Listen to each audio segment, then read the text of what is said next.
आपने क्या कभी इस बारे में सोचा है कि क्यों कुछ अंडरडॉग कम्युनिटीज़ बड़ी बड़ी मुश्किलों को भी चुनौतियां देती हैं और इन सरमाउंटेबल चैलेंजेस के बावजूद जीत हासिल करती है। अंडरडॉग कम्युनिटी हम उसको बोलेंगे जब किसी भी फाइट में किसी एक पक्ष को कमज़ोर समझा जाता है, सीमिंगली कमज़ोर, ये पिछड़ा हुआ, वो कम्युनिटी या वो इंसान अंडरडॉग माना जाता है उस फाइट में। जैसे कि फॉर एग्जांपल जब इंडियंस अपनी आज़ादी के लिए ब्रिटिशर्स से लड़ रहे थे, तब वो उस फाइट में इंडियंस अंडरडॉग थे। जब अफ्रीका में काले लोग अपनी आज़ादी के लिए लड़ रहे थे, वो अंडरडॉग थे। तो कई अंडरडॉग कम्युनिटीज़ ऐसी हैं जिन्होंने बड़ी बड़ी ताकतों को हरा करके जीत हासिल की है, और कुछ ऐसी भी हैं, कई ऐसी भी हैं जिन्होंने जो लड़खड़ा गए और हार गए। तो ऐसा क्यों होता है? आज हम एक पावरफुल कॉन्सेप्ट की गहराई में उतर रहे हैं, जो न सिर्फ उनकी कामयाबी के सीक्रेट को रिवील करेगा, बल्कि हमको भी एक पॉजिटिव चेंज अगर हमको लाना है उसके लिए एम्पावर करेगा। ऐसे 3 की एलिमेंट्स हैं जिनको अगर आप समझ जाएं तो एक बेहतर दुनिया को शेप देने के लिए ये 3 की एलिमेंट्स आपके लिए चाबी का काम कर सकती है। इसीलिए कहते हैं कि हिस्ट्री पढ़ो, और हिस्ट्री के अंदर जो विक्ट्रीज़ है वो भी पढ़ो। जो लोग हिस्ट्री की विक्ट्रीज़ नहीं पढ़ते वो अपनी विक्ट्रीज़ भी नहीं बना पाते। इतना इम्पॉर्टेंट है हिस्ट्री कि आप देखो कि रिलीजियस बुक्स के अंदर भी हिस्ट्री बहुत होती है। आप कुरान उठा लो, बाइबल उठा लो, उसके अंदर हिस्ट्री बहुत लिखी है, क्योंकि हिस्ट्री इम्पॉर्टेंट है। और इसकी एक वजह है कि सक्सेस जो है ना वो क्लूज छोड़ती है, कामयाबी अपनी निशानियाँ छोड़ते चलती है। तो आप हिस्ट्री पढ़ के, उन क्लूज़ को पढ़ के अपनी तैयारी भी कर सकते हो। और हम लोगों के साथ दिक्कत ये है कि हम लोग क्या करते हैं कि कुछ इवेंट्स याद कर लेंगे, कुछ तारीखें हमने याद कर ली और हमको लगता है कि हमको हिस्ट्री की समझ है। हिस्ट्री ऐसी नहीं पढ़ी जाती। हिस्ट्री एक या दो देश के इवेंट्स को पढ़ के नहीं समझ सकते आप। हिस्ट्री अगर आपको पढ़नी है तो आपको पूरी दुनिया का सर्वे करना पड़ता है, तब जाके उस कंटेक्स्ट में आप अपने देश की हिस्ट्री भी समझ सकते हो। जैसे कि फॉर एग्जांपल अगर आज की इंडिया की हिस्ट्री 100 साल बाद किसी को पढ़नी है, तो वो सिर्फ इंडिया में क्या हो रहा है और पाकिस्तान में क्या हो रहा है उससे उसको एक अच्छा व्यू नहीं मिलेगा, हिस्ट्री का करेक्ट व्यू नहीं मिलेगा। उसको पढ़ना पड़ेगा कि रशिया में क्या हो रहा है, यूक्रेन में क्या हो रहा है, ये भी पढ़ना पड़ेगा उसको।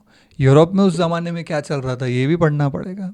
तो एक होलिस्टिक सा अप्रोच उसको लेना पड़ेगा हिस्ट्री की तरफ, तभी आप समझ सकते हो हिस्ट्री। और जब हिस्ट्री समझोगे नहीं तो उससे लेसन्स कैसे ड्राइव करोगे? और जब हम अच्छे से हिस्ट्री पढ़ते हैं तो तब हमको समझ में आता है कि इंसान हर जगह सेम ही होता है। Of course there are differences in different people, जैसे कि हर देश के लोग थोड़े थोड़े डिफरेंट होते हैं, बट मोर और लेस ह्यूमंस एक जैसे ही होते हैं। हम लोगों ने मैप्स पे बॉर्डर्स बना दिए, डिफरेंट डिफरेंट कलर्स दे दिए कंट्रीज़ को, तो कभी कभी हमको ऐसा लगता है कि ये अलग लोग हैं, ये अलग लोग हैं, लेकिन लोग सेम ही होते हैं तकरीबन।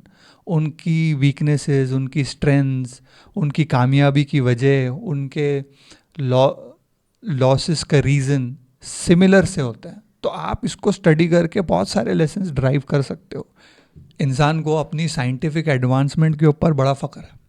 हमको लगता है कि हम जानवरों से बहुत सुपीरियर बन गए हैं, लेकिन कुछ मामलों में कुछ जानवर आज भी हमसे सुपीरियर हैं। जैसे कि अगर आप एंड्स और बीज को देखेंगे तो उनका जो सोशल स्ट्रक्चर है वो हमसे सुपीरियर है। इसके पहले के एपिसोड में भी हमने एक लीफ कटर एंट के बारे में बात करी थी। उसमें भी हमने यही देखा था कि इन लोगों का जो सोशल स्ट्रक्चर होता है, जो कोऑपरेशन एक दूसरे के साथ करते हैं, वो बहुत बढ़िया होता है।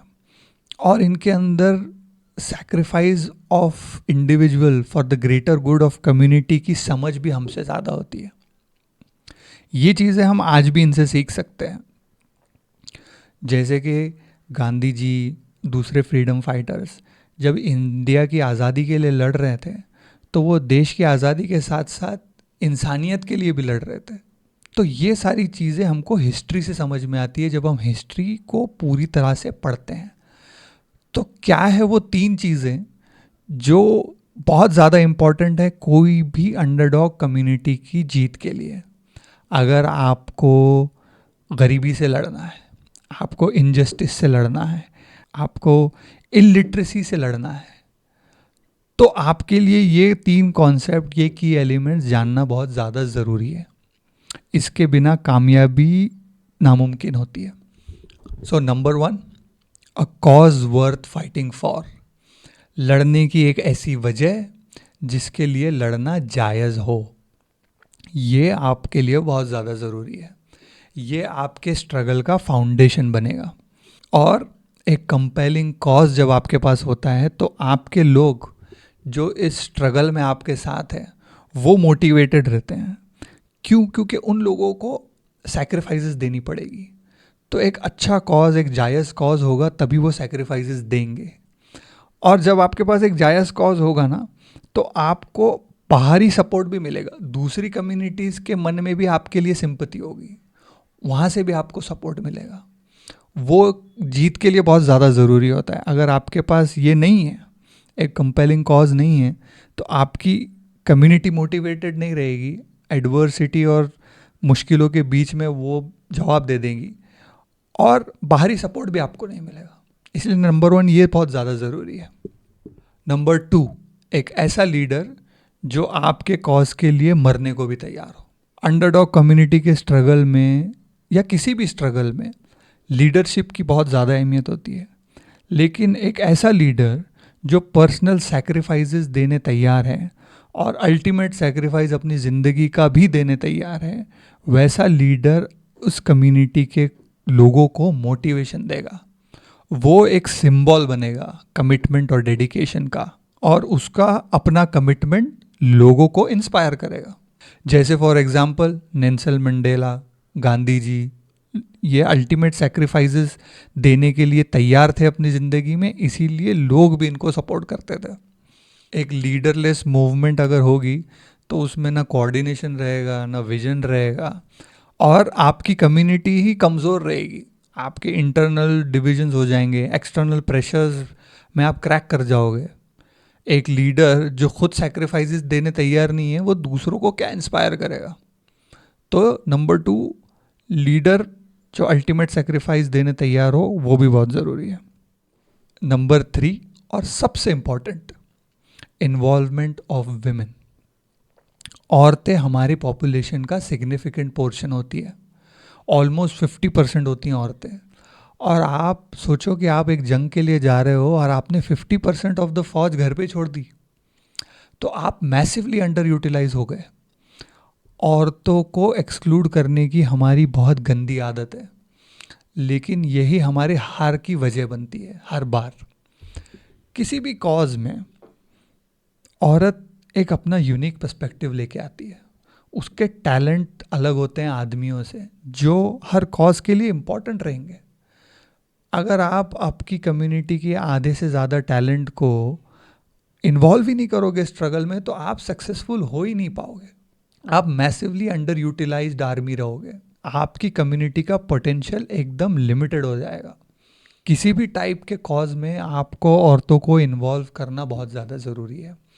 अगर आप लिटरल वॉर का एग्जांपल देख लीजिए कि हिस्ट्री में अगर आप देखोगे तो औरतें और आदमियों के साथ रह कर के जंग में लड़ी भी हैं. कुछ औरतें पीछे रह कर के इंजर्ड का इलाज करती हैं. ये एक उनका वैल्यूबल कंट्रीब्यूशन रहा है लिटरल वॉर्स के अंदर.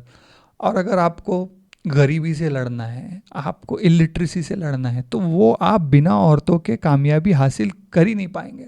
अगर आप एक ऐसी कम्युनिटी है जिनको लग रहा है कि हमारे ऊपर जुल्म होता है, तो आपको जुल्म से अगर बचना है तो आपको अपनी औरतों पे जुल्म करना बंद करना पड़ेगा और उनको अपने साथ लेकर के चलना पड़ेगा. जैसे कि आज भी ऐसे लोग हैं जो अपनी बच्चियों को स्कूल से निकलवा करके उनकी शादियां करवा देते हैं जबकि उनकी उम्र होगी 14-15 साल, और फिर वो बोलते हैं कि हमारी कम्युनिटी का बुरा हाल है. इस दुनिया में बुरा हाल रहेगा ही. आप जब अनपढ़ रहोगे, आप अपनी बेटी को पढ़ाओगे नहीं, तो आपकी कम्युनिटी अनपढ़ रहेगी. और आप जब अनपढ़ रहोगे, इलिटरेट रहोगे, तो कोई भी आपके ऊपर जुल्म करेगा. आपके ऊपर जुल्म करना, आप पे राज करना, ये आसान हो जाएगा. अगर आप इलिटरेट रहोगे तो उसकी सीधी सीधी वजह कई कम्युनिटीज़ में और कई रीजन्स में आप देखो कि उनकी हार की और उनकी तकलीफ़ों की सबसे बड़ी वजह यह है कि उनके कॉज में उनकी औरतें शामिल नहीं हैं।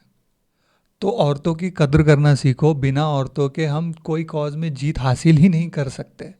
वो हमारी सोसाइटी का एक अहम हिस्सा है और एक बहुत ही वैल्यूबल रिसोर्स है। और कैफ़ी आज़मी ने क्या खूबसूरत लिखा है इसके ऊपर, कद्र तेरी अब तक तारीख ने जानी ही नहीं, तुझ में शोला भी है बस अश्क व फिशानी ही नहीं, तू हकीकत भी है दिलचस्प कहानी ही नहीं, तेरी हस्ती भी है एक चीज़ जवानी ही नहीं, अपनी तारीख का उन्वान बदलना है तुझे, उठ मेरी जान मेरे साथ ही चलना है तुझे। इन कंक्लूजन, इन तीन चीज़ों का इंटरप्ले, एक जायज़ कॉज, एक स्ट्रॉन्ग लीडर और इन्वॉल्वमेंट ऑफ वुमेन, ये इनका एक कॉम्बिनेशन एक ऐसा बनता है जिसके वजह से हिस्टोरिकली अंडरडॉग कम्युनिटीज़ ने बड़े बड़े चैलेंजेस को हराया है और जीत हासिल करी है। ये एसेंशियल इंग्रेडिएंट्स हैं सक्सेस के लिए। जब आप एडवर्सिटी से गुज़र रहे हैं, जब आप मुश्किलों से गुज़र रहे हैं, इन तीन चीज़ों की अहमियत को समझने के बाद ही अंडरडॉग कम्युनिटीज़ की स्ट्रैटेजीज बन सकती है। वो लोग गाइड हो सकते हैं जो सोसाइटी में एक पॉजिटिव चेंज लाना चाहते हैं।